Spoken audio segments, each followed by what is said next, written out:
Здрасти хора! В днешното видео ще ви разкажа малко повече подробности, защо на 10 ноември ще се оперирам и ще ми извадят жлъчката и какво друго имам в организма си, с което се боря от една година, защото знам за него от една година, всъщност мисля, че го имам от 2. И също така ще ви покажа набързо новата квартира.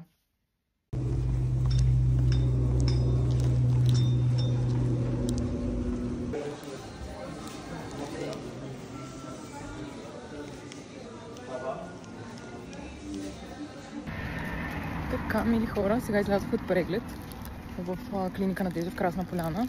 Носите документациите с мен. Това, за което бях тук, е защото имам камъни в жлъчката, за които знам от една година, даже от 2. Но доктора ми в Монтана ми беше казал, че мога да си живея с тях.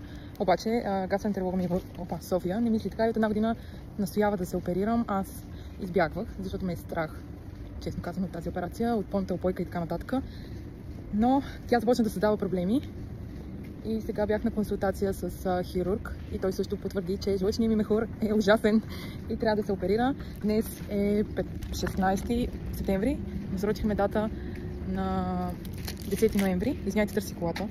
Насрочихме дата за операцията на 10 ноември и живот и здраве, тогава ще бъде операцията, която е безкръвна, лапароскопска интервенция. И така. Малко съм напрегната, но пък е за добро и се надявам всички симптоми, които имам сега и неразположения, да се намалят доста. Отделно от всичко това лекувам и бактерия. Имам хеликобактерия, от една година гордо се боря с нея и тя не иска да си тръгне от моят организъм, явно е комфортно, захранвам си я добре, но както и де. Лекувам, не както и де. Бях на антибиотици 10 дни за хеликобактера и сега от една страна съм по-добре, от друга не е чак толкова. Мисля, че се заразявам от морската храна, която ядох това лято, докато бях на почивка в Гърция, защото от една друга лекарка разбрах, че морските дарове, преди да станат морски дарове за консумация, те живеят в морето, там се хранят с много токсични неща, явно, и самите те са токсични и явно по някакъв начин си носят токсините дори приготвени след топлинна обработка.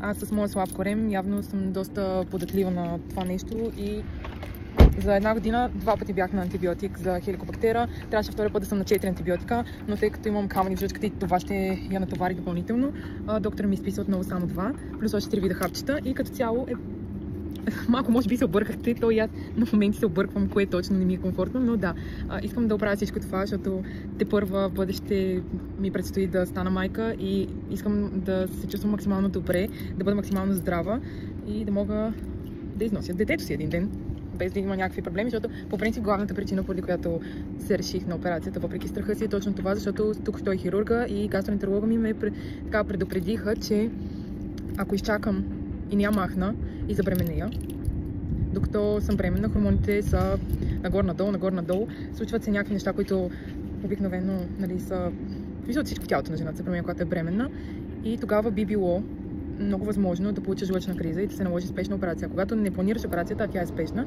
нямаш право на безкръвна операция, директно те режат целия корем. Няма как да се случи такава спешна операция, когато има бебе в корема. То не е в корема, в матката, но да. И за да не се налага да го мисля това, го мисля сега и така.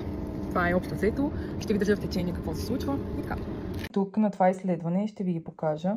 Ето това, тук са камъни. Това само аз съм сигурна, че са камъни. Има и други снимки, но аз не мога да разбера нищо от тях. Както и да е, разбрахме какво е, излекувахме го тогава.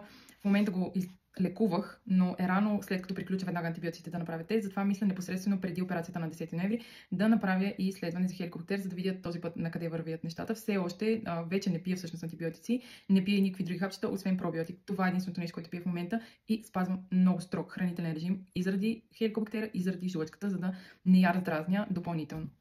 Другото, което не споменавам е, че освен гастроентеролога, който ме лекува от една година, ходих преди 2-3 седмици и при друга гастроентерологичка в София за още едно мнение, преди да отида при хирурга на преглед, за да видя какво ще каже и тя. Тя каза, че иска още изследвания, за да каже за операция, но това, което ми каза за камъните, ми беше достатъчно, че те не бива да са там и че създават проблеми. Това, което съм доста за след операцията е, че ще бъда поне 10 дни наистина на строг режим и ще се храня като бебе. Ще ям само крем-супи, пюрета, кисело мляко без лактоза, без да е маслено, почти нищо и ще пия чайове, не мога да пия кафе. газиран абсурд, сода, защото аз друго газирано не пия всъщност и така нататък, но известно време ще трябва да дам на организма си, за да се адаптира за това, че няма жлъчка и трябва да ям наистина много леки храни, които са супер лесни за обработка, за да не натоварвам допълнително и след това лека по лека ще започна да се захранвам, като перманентно не бива да ям пикантни, люти, много кисели, имаше още нещо много мазни и пържени храни. В смисъл, ям ли ги, ще трябва да съм наясно с това, че ще изпитвам дискомфорт. Със сигурност, аз така или не държа да ги ям, не ги ям, избягвам ги от менюто си, не мисля, че ще ми бъде проблем. Кой знае какъв това. Все някога в живота ми най-вероятно ще ми се наложи, но има много по-важни неща от това да изям нещо пържено, а именно здравето ми, така че да. Защо избрах лапароскопска операция, а именно това е операция, в която е безкръвна, така се води, но отново е под пълна опойка. Това, което ви казвам и след прегледа на видеото е, че може би това е нещо, от което на първо място най-много ме е страх, а именно това, че е под пълна опойка, но ще се доверя на болницата, която съм избрала и на лекаря, и на неговия екип и мисля, че всичко ще бъде наред. Надявам се, пък каквото стане. Исках да кажа, че избрах да бъде такава операция, а не пълен разрез или да чакам да получа жлъчна криза и да стане неизбежно да я махнат, защото се правят 4 малки дупки, през които си вкарват инструментите и така нататък. Не искам да обяснявам, защото не искам да си го представям, поне не преди операцията, но колкото и не знам как ви звучи, но аз все пак съм на 26 години, млада съм. Тепърво ми предстои, пак ще го спомена, но един ден ми предстои да стана майка и ако имам огромен белег на корема и това, в смисъл, когато корема ми се разшири, този белег няма да изглежда добре. В смисъл, козметично също ме интересува как ще бъде, освен за здравословно. Наистина, жена съм все пак, интересуваме как ще изглеждам. Но една от причините да избера тази операция е наистина и това как ще изглежда чисто козметично. Доктора, който избрах да направи тази операция, ми беше препоръчан от моя гастроентеролог. Когато отидох на прегледа, някак си успя да разчупи страха ми и да ме предразположи, което също според мен е много важно. Когато дойде деня за операцията, аз не знам колко ще мога да снимам влог, колко ще ми е до снимане на влог. Със сигурност ще се опитам да ви държа много в течение, защото и не за да ви се показвам, а защото според мен има и други хора, които имат същия проблем и биха могли да взаимстват, съжалявам за лапсуса, да взаимстват от тази информация нещо. Това е причината, поради която искам да споделя. Ако някой го приема по друг начин, то си е негова работа. Всъщност мен не ме вълнува. Общо взето е това. Махам жлъчката, след това, ако се налага, продължавам някакво лечение за хеликобактера. Всъщност това зависи от гастроентеролога ми, който ще посетя след като си махна жлъчката, за да видим какво ще каже тогава за бактерията. И това е. Сега ще ви пусна видеята, които снимах след прегледа преди 10 на дни. Ще ги видите, след това ще ви покажа и квартирата и общо взето това ще бъде за видеото тази седмица. Така, време е за квартира тур, да видите квартирата как изглежда, новото място, на което живея. И така, започвам. Ето сега. Новото място, на което живея в София.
общо взето, скъпи приятели, това е, искам да загася, това е апартамента, в който живея сега и на мен ми харесва, много ме впечатли и ми харесва това, че има доста черни акценти, тъй като аз обичам черното и ми харесва как стои. И така, общо взето е това за апартамента. Много бързо видео, но... Така, няколко секунди по-късно, но за вас са няколко минути по-късно. Надявам се, че сте изгледали видеото до край. Много ви благодаря отново за вниманието. Надявам се да не съм ви досадила с тази тема и да ви е било интересно с мен, тъй като съм решила да споделям всичко с вас, което се случва и имам да споделя и още неща за Monia Cosmetics. Трябваше да е. Може Monia Cosmetics, ако Гергана ме чуе, ще ме убие. Моника Гергиева Beauty, имахме ребрандинг. И вече съм с ново име, но дори аз самата се бъркам на моменти. Да, Моника Гергиева Beauty в цялата и прелест. Ще ви споделя, наистина, предстоят ми малко повече почивни дни, в които ще съм в Монтана. Искам просто да заснема хубаво видео, наистина да седна, да ви обясня, после да го монтирам хубаво, да ви кача снимки, за да може да видите всичко как се случи през лятото. Не искам просто да стане набързо и затова го отлагам и затова реших тази седмица да ви спозная с това, защото имам готови видеа и по-бързо ще се случат нещата. И така, надявам се да ви е било интересно, още веднъж казвам, и това е от мен тази седмица. Пожелавам ви от утре, тъй като ще е понеделник, една хубава седмица. Успешна, усмихната, щастлива и спокойна. И това е. Чао!